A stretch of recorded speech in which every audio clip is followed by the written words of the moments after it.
Hi everyone, my name is Mairi Joyce. I'm a transport planner, work for Mott MacDonald, based in Edinburgh.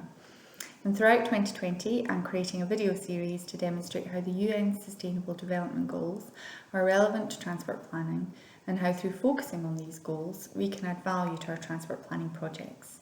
So I've previously recorded short videos on goal number 3, which is to ensure healthy lives and promote well-being, and goal number 5, which is gender equality.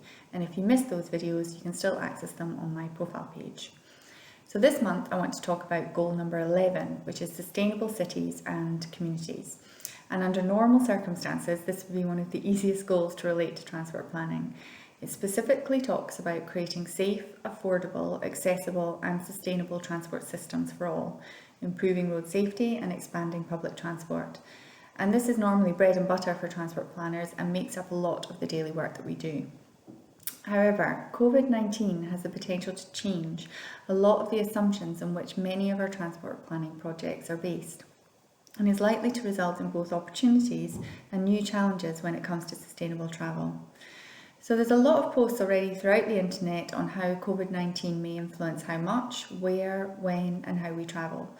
And some of this information is contradictory. So vehicle trips may go down because of a reduced demand for travel, but they may go up due to people feeling unsafe using public transport.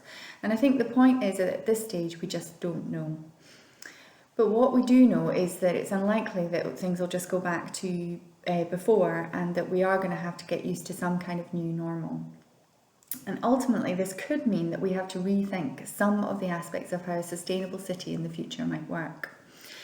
So the one thing though that I do know is that one of the most important things going forward is going to be community engagement and consultation. So community and stakeholder engagement has always been important to sustainability, as ultimately we can build infrastructure for the most sustainable transport out of the most sustainable materials. But if it's not fit for purpose within which the community is built, then it can't be considered to be sustainable.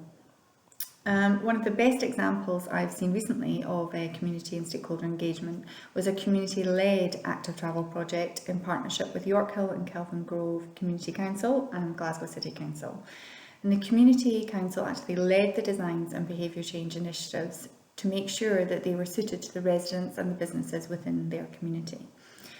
And I think as we move forward as transport planners through these challenging times, the local knowledge of our communities is going to be vital in how we adapt and change to the challenges.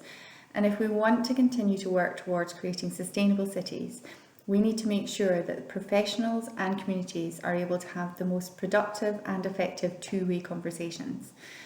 So I'm going to spend a bit of time reflecting on some of the community consultation experiences I've had, which ones have worked really well, which ones could have been slightly better, and start thinking about how we can do our best job possible as we come out of this and start getting used to our new normal. So as before, I've provided some links to relevant articles and welcome any comments or suggestions, and I hope you're all staying safe and well. Thanks.